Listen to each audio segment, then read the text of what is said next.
Hi everyone, I'm Rincey and this is Rincey Reads. Today I'm going to be doing my August reading wrap-up. August was an interesting month for me on a lot of different levels. So let's just run through all the things that I had to deal with / I experienced in the month of August. I got COVID at the end of July, and so that ran into August. And then I dog sat for almost a week. And then I spent a week just sort of trying to catch up on life. And then I went on vacation for about a week. And then when I came back from the vacation, I had to do things for my wedding. I tried to go to a concert, but that ended up getting rained out. I seem to be cursed with concerts this year because I've tried to go to so many and something has always happened. Either the artist has canceled or I was supposed to go to a show while had COVID and I clearly I couldn't. I think I've been to one concert this entire year and it's very annoying to me. But anyways, that's not the point. So yeah, I went on vacation and then I just came back and I was just thrown back into life. Oh, also I'm in the process of potentially buying a house. We'll see what happens. So yeah, there's been a lot going on in the past month of my life, hence the lack of videos. I do have a decent amount of books to talk to you about here today, but the funny thing about this list of books is that I think I read all of them except for the very last one within the first 7 to 10 days of the month, and then I spent 2 weeks not finishing anything. Then I finished one really quickly at the end of the month. So here we are. So the first book I'm going to talk about is The Distance Between Us by Renato Cisneros, and this was translated from Spanish by Fionn Petch. So this is a very interesting book because the author writes this note at the beginning that basically says that he considers this book fiction. But the reason why he considers it fiction is because it's literally impossible for anyone to really write a history book as true nonfiction, because there's always going to be so many details that you're missing, context that you're missing, things like that. So this book is technically nonfiction and is technically a mini biography of his father, but he himself doesn't consider it fiction. So depending on which resource you're using, it could be a fiction book, it could be a nonfiction book. I read this and it reads as if it's a nonfiction book that's a memoir / biography, but just know that going into it. So this author is Peruvian, and his father was this infamous general who led this extremely oppressive regime during, I think, the 1970s and 80s. And so this is a book that has sold tens of thousands of copies in Peru because I think people were just dying to know more about this man. But basically what the author does is he realizes that he doesn't know anything about his father. His father had an entirely different family that was his main family. He always thought that his father was married to his biological mother, but it wasn't actually true. They always just said that they got legally married, but they never officially did. And so years after his father has passed away, he decides to really dig into his family history and to see who his father actually was. And especially because the man that he knew growing up was so completely different from what he finds out about his father. I originally picked up this book when I just stumbled across it when I was at Powell's last year, and I read the first couple of pages and I was just it just immediately intrigues you. Even if you don't know anything about Peruvian history, even if you have no idea who this man was, which are all true for me, this is a very compelling story because of the way that the author reveals this information to you as he's discovering it. It's just really fascinating. Certain facts about him, and then it sort of jumps back in time and talks about what the author's grandfather was like. He talks about how he was really bad at school and his father would really be on him about getting good grades at school. But then he went back and looked at all of these archives, these military archives, and he realized that his father was also bad at school. And those sorts of revelations would make him question a lot of things, partially because he assumed that his father would be good at school. And then he would also question why his father wasn't more sympathetic towards his son, who clearly parallels a lot of the things that he went through during childhood. This is, kind of a chunky read, and so it did take me a decent amount of time to be able to get through this book. But even if you're someone who, again, has no idea sort of the history going on here, I think the author does a really good job of acclimating you to the circumstances that are relevant. It definitely makes me want to learn more about this history and this point in time in Peru, but it really is just a man trying to discover his family's history and his father's history and sort of reckoning with that sense of like, I don't actually know who my parent is and I'm trying to figure it out as best as I can. So yeah, I feel like if you're someone who enjoys like biographies, memoirs, I honestly think it feels more like a memoir than anything else, then this might be of interest to you. It was like a very, very surprising read. I was very surprised by how much I enjoyed this. So yeah, I probably would give this one like a 4 out of 5 stars. Next, I decided to pick up a graphic memoir, and that is Run, Book 1. This is the graphic novel done by John Lewis, Andrew Aydin, Elle Fury, and Nate Powell. This is the follow-up to the March trilogy. This is taking place like after the Voting Rights Act has been signed, and John Lewis is now leading SNCC, the Student Non-Violent Coordinating Committee. That's what it is. I always forget what that first C is, the third letter. And in this book, you start to see this like building of disagreement and discontent within the civil rights movement, which I thought was really interesting. Like, this is a book that I can't wait for more of because it finishes in a very unfinished way, because again, it is book 1. But it's really interesting to see sort of like the evolutions of this civil rights movement over time and seeing John Lewis trying to do what he thinks is right, but other people don't necessarily agree with his methods and things like that. And you see sort of John Lewis unsure of what he should be doing with the next steps in his life, which I think is really fascinating considering that if you know anything about John Lewis's history, you know that he eventually gets involved in politics and obviously becoming a congressman himself at some point and things like that. And so I'll be really interested to see sort of like how far into John Lewis's life they go with this, considering it's called Run. Like, I'm wondering if they're going to go up until the point that he's a congressperson. John Lewis passed away, was it last year in 2021 possibly, or was it 2020? I can't remember. And so it's also just like interesting to see sort of like how this book is taking shape. Like, obviously the creators of March and Run have spent like a significant amount of time with him at this point, and so like they have a lot of the information themselves and they're using like historical information and things like that. There's even a part at the end of the book where that talks about how like the artists utilize like historical documents and photographs and things like that in order to make the people who actually existed in the world be as well represented in this book as possible. I just really love what they're doing with this story, sort of explaining the civil rights movement and sort of all of the complicated things that were going on during that time, but using John Lewis as sort of like the center point of it all. So I really love this series. I'll be like picking up the books as they come out. This one came out last year and I finally got around to it. So yeah, really enjoy this. Definitely recommend. If you haven't read March yet, please go pick it up. If you have read March, this is definitely worth picking up. The next book that I read was A Close and Common Orbit by Becky Chambers. This is the second book in the Wayfarer series. I read A Long Way to a Small Angry Planet a long time ago at this point, like at least a handful of years ago, I feel like. And I really enjoyed the book, but I never continued on with the series. And so I decided, kind of on a whim, I feel like something in my brain was remembered about Becky Chambers, maybe because she has like a newer series out and stuff like that. And I was like, I really should go back and finish that other series. So it's been a couple of years since I read the first one, but I also knew that these were basically like standalone sequels. So in this book, you are following this character named Lovelace, who is basically like the AI of the ship. And then that AI got transformed into like a human form, or like a human body robot. I don't know, cyborg. I don't know what the correct terms are. And so you see this AI trying to figure out like how it wants to exist in the world now.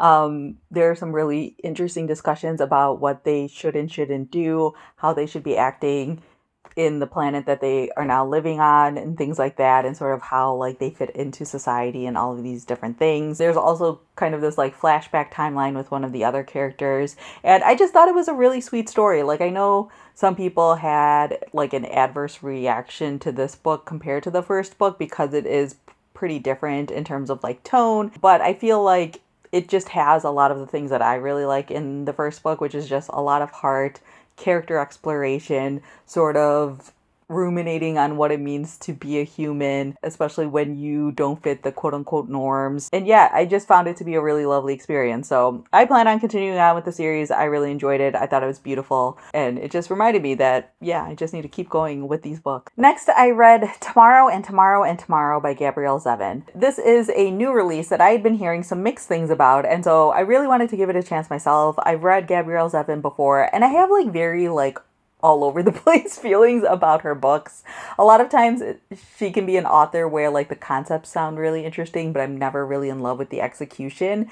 And this had a little bit of that as well. So in the story, you are following mainly these two characters named Sam and Sadie. And the story begins with like Sam seeing Sadie on a train platform in Boston and like calling out to her, and they end up reconnecting after not seeing each other for like decades. And at this point, like he's going to Harvard, she's going to MIT, and they end up reconnecting. And they originally met in childhood, things happened, you know, they reconnect, and then they end up basically creating a video game together. And so the story is kind of just like the story of the two of them as like individuals and also as like friends or people who have a relationship with each other. It's the story of like friendship and how it evolves over time, and especially when there's like lots of different things happening to both of these characters over the course of that time period. It is a story about communication and miscommunication. It's a story about love. It's a story about storytelling and video games and things like that. It is a book that I don't think you need to know anything about video games necessarily to fully enjoy, but I do think that if you're someone who does know at least a few things about video games, because I don't play a lot of video games, but I do like watching like Twitch streamers and stuff like that, so I do know about video games. And so I feel like there are like references sprinkled throughout the book, but they're not like overly heavily done. And so I feel like those aspects made me really enjoy the book. But there are certain things about the book that I also like just really did not enjoy. This is one of those books where it kind of feels like Gabrielle Zevin is really manipulating the characters and the situations. Like the fact that they played like these perfectly placed video games at the perfectly placed times, like video games that exist in our world at the perfect time, where we're involved in the right games at the right times and all this stuff, just felt like a little too easy. There is like a significant thing that happens, I would say maybe 2/3 of the way through the book, that I just felt like was really like emotionally manipulative. This is one of those situations where it's like your mileage may vary with this book depending on how you feel about the way sad things happen in books. So the best way I can explain it is that if you watch this show like This Is Us, which is like to me the prime example of it, and you could really enjoy it, then I think you could really enjoy this book. But for me personally, I had to stop watching the TV show This Is Us because I could see them purposefully doing things in order to make their audience cry. That's kind of what it felt like with this book too. Like it felt like Gabrielle Zevin was doing things just to create that emotional moment for the reader, but it didn't feel earned. It felt like she was just setting it up just to break it all down to hurt you emotionally. I'm not like cool with that. Like I'm fine with there being sad things in stories, but it has to feel earned. The character development and the plot development needs to like make sense. But in this book, it felt a lot of times that certain things were like contrived more than it needs to be in order to create those emotional moments, and I didn't love that. So basically like the last like third of the book, I was just like, you're ruining this for me. But I do think there was some interesting like introspection that happens with the characters especially earlier on in the book. One of the characters has like a physical disability and they talk about that a little bit, but then it just gets like dropped almost, and it just like felt really weird later in the book. It kind of felt like either ignored or shoehorned in. I don't know. I don't know. I don't have a physical disability, so I can't speak to it. But I think Kendra did a really good video talking about this book, and she covers it really well. So yeah, I don't know. I have complicated feelings about this book. I finished the whole thing. There are parts of it that I really enjoyed, but there are parts of it that genuinely felt like I was being personally manipulated, and I didn't enjoy that aspect of it. So I don't know.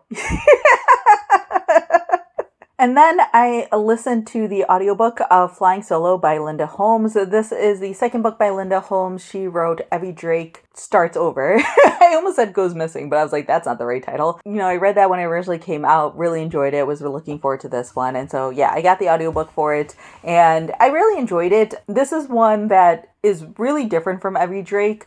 And so I feel like if you really liked Evie Drake, I can't guarantee that you're going to love this one as well. In this book, you are following this character named Lori who returns to a small town in Maine that her great aunt Dot lived in, and the small town in Maine is the same one that Evie Drake lives in. They just make reference to it very briefly. It's not like a fully connected thing. But basically her great aunt has died, and she is basically tasked with the job of going through her great aunt's stuff. Part of her is happy to do it because like her great aunt meant a lot to her. Her great aunt never got married or had kids of her own, and so she kind of treated Lori like kind of daughter and treated her really well and was always there for her and things like that. And so while she's like going through all of her stuff, she comes across this like wooden duck, and like something about it like piques Lori's interest. And when she gets it appraised, they tell her it has no financial value, but then like something just feels off about it, and it's almost as if there's like something weird going on, and so the story just continues on from there. But that's not really what the story is about. Like, this is a story following a young woman who,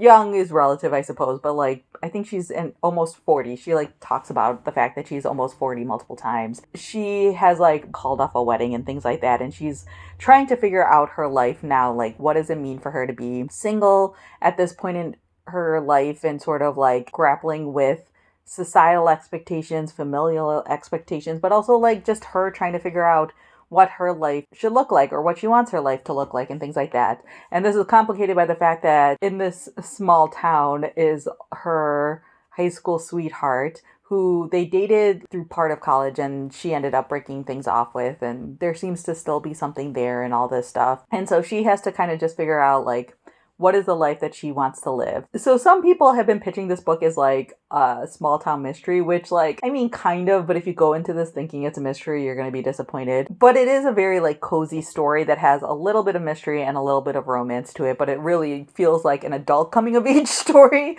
or like an adult figuring out her stuff sort of story. And I think as someone who is in her mid-30s, I can definitely relate to a lot of the things that this character is talking about. If you're looking for something light and cozy and full of heart, I think that this can scratch that itch. I, again, don't think it's like as strong as Evie Drake, only because Evie Drake was like very clearly a romance. And like the entire time that I was reading this book, I couldn't figure out whether it was a contemporary or a mystery or a romance, which isn't necessarily a bad thing, but I think it does become a little bit confusing where if this is pitched to you as a mystery or as a romance, I don't think it's going to necessarily like fully hit the mark on either of those fronts, because I didn't think the mystery was like super compelling the way that it all wraps up. Like, I saw it coming from like miles away, and then like the romance aspect of it, it doesn't quite hit the mark there either, and I don't want to spoil it as to why, but yeah, like I think if you're someone who just wants like a cozy contemporary that has hints of those genres, then Flying Solo might work for you. All right, and the final book that I finished in the month of August was Death on Gokumon Island by Seishi Yokomizo, and this was translated from the Japanese by Louise Kawai. This is a book that I picked up while I was on vacation in San Francisco,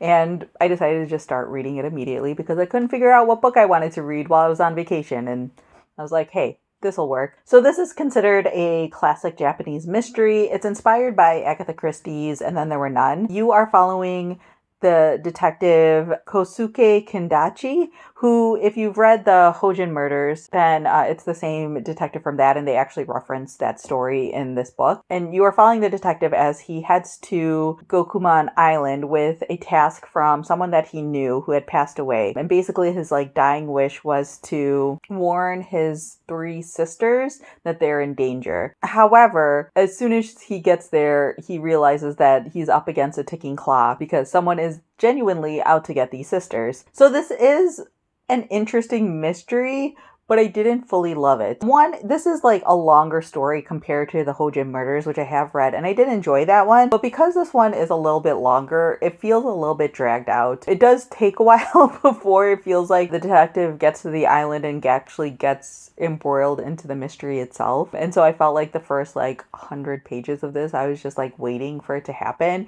which is partially just like a style of the times. Like, this is an older mystery book, and so for me, I'm just like, get to the action already, which is on me more than anything else. This story is set right after World War II. And so you see some of the remnants of that in the story, which I did enjoy. And I think one of the reasons why it's probably considered a classic is because of the fact that there's so much history and culture that's imbued into the story. So learning about the soldiers coming back from World War II, or learning about the impacts of World War II on these families. This island is considered a smaller, very insular island, and so you see the effects of that on what happens and on the mystery itself. There's also a haiku that's utilized throughout this story, and I won't get into it too much, but it is really interesting to see sort of like that aspect of Japanese culture being integrated into a mystery, which I didn't really expect. This was one of those books where you have to go into it knowing that it's a very slow pace, like extremely slow pace, basically no plot mystery book